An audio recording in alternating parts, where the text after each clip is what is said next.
What's going on, everybody? Welcome to day 20 of Advent of Cyber Challenge. So we have 4 days left. So today we're learning about DevSecOps, specifically CI/CD pipelines. So by the time you're done with this task, you should be able to learn about poisoned pipeline execution. So this is how attackers can take over pipelines.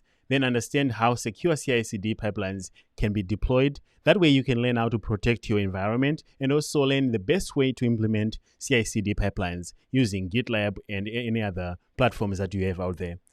We'll get an introduction to secure software development cycles and DevSecOps. Then we'll learn about the best practices. So after starting the room, you'll notice right away that they say we can access our machine on this 10.10.10.221.61.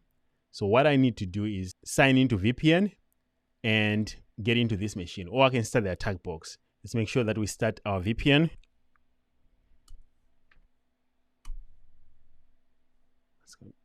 There we go. So once we started, all we have to do is now keep learning and figure out what do they want from us. Say we can sign in as DevSecOps and TryHackMe as a password.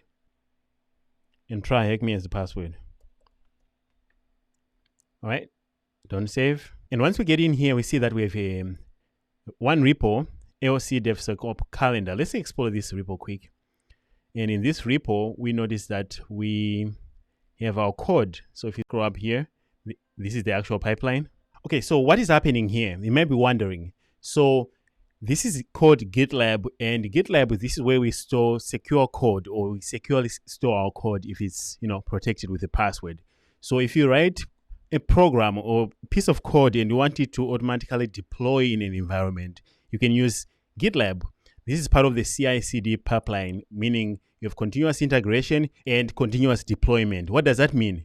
You want such that if you make any changes to your code, you have the option to automatically push it to your applications or to a central repository so that it can be distributed to your applications. So this is us storing code for our application in a central repository. So what do we have here? We have this git.gitlab ci.yaml. This is the configuration file for the actual GitLab itself. It tells it what to do and how to act. In this case, the rule apply only to the main. So you can change code in other branches. This change will not be pushed except to the main repo all the way at the bottom here. But we also see that it's defining how the build will happen. So here's a stage build. It's just saying it's echoing some stuff here. We are checking for Docker format, the containers, and here's a test stage. We want to verify who we are, pwdc, the directory, and we're also listing the public for whatever reason, and echo testing for Christmas. Is it Christmas yet?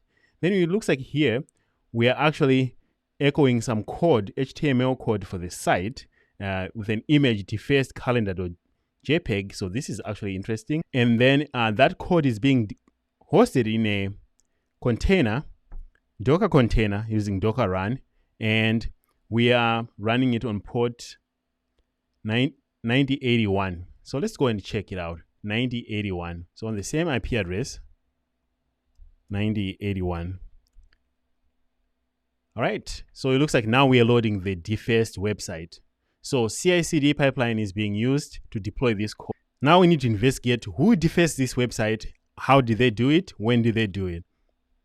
And they're showing us here that we can check for merges and jobs, merge requests and jobs, or CI/CD pipeline, then jobs. We can actually see the different jobs. So these are the automated jobs that might have been triggered by pushing code to that repo. And we have a few tests with, they're all going to main. So install dependencies, test, install dependencies. Let's just click on the first test. This is the latest one. So the latest one pushed that HTML code that we saw, running the container that we saw. What are the questions that we need to answer? So I think we have a good understanding of what's happening here. There's Delfleet and Frostino who are committing to our CI/CD, and we're hosting a defaced website. What is the handle of the developer responsible for the merge changes? We know that it's Frostino, this one, but I think that's the name that's being displayed. Let's actually look for the name. Let's click on the name Frostino, and we see that the actual name is DevSecOps. So that's the full name. What port is the Defense calendar site running on? If we come back here, it's running on this port here, 9081. What is the server? What server is the malicious server running on? Let's check in our Git. What are they using to host the server? If you look here, this is not the one. Let's go back. I would like to go to our jobs. Let's just look in the job. It's easier. So this is the defaced website. It's running Apache 2, and we give them that. A bit. They don't like Apache 2. Is it just Apache? Okay. What message did the first thing leave on the defaced website? We just need to visit the site and read it. Frostlings rules with a smiley face. I hope I spelled that right. I didn't. Oh, it's rule, not rules. All right. What is this? What is the commit ID of the original code of the Advent calendar? So we need to probably restore it. So in order for us to know the original code, let's go to the commit history again. So we have 18 commits. Maybe we need to go to a good commit, but we know that this Frostlino person is actually committing bad code. In this case, the one that defaced our site. So let's go to delve lead.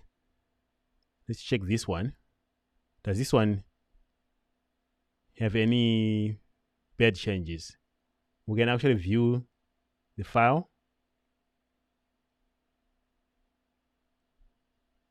Okay, that one actually is still running the same Apache site. So let's go down here. Delve lead actually repushed that because they trust this person. If you looked in their notes, they say they trusted this person. So let's look at this one. We're looking for one before any major changes were done. So if you look at this one, there's some subtle changes.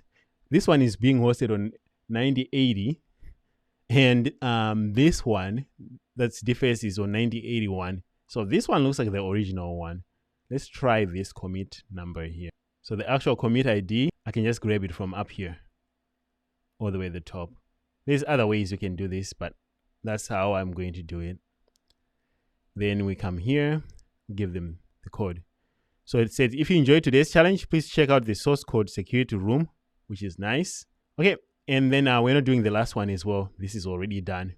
Otherwise, this was a fun room. CI/CD pipelines are here to stay, and a lot of people are using them. So if you're a security person, you definitely need to learn these ones. Otherwise, thank you very much for being here, and I hope to see you next time.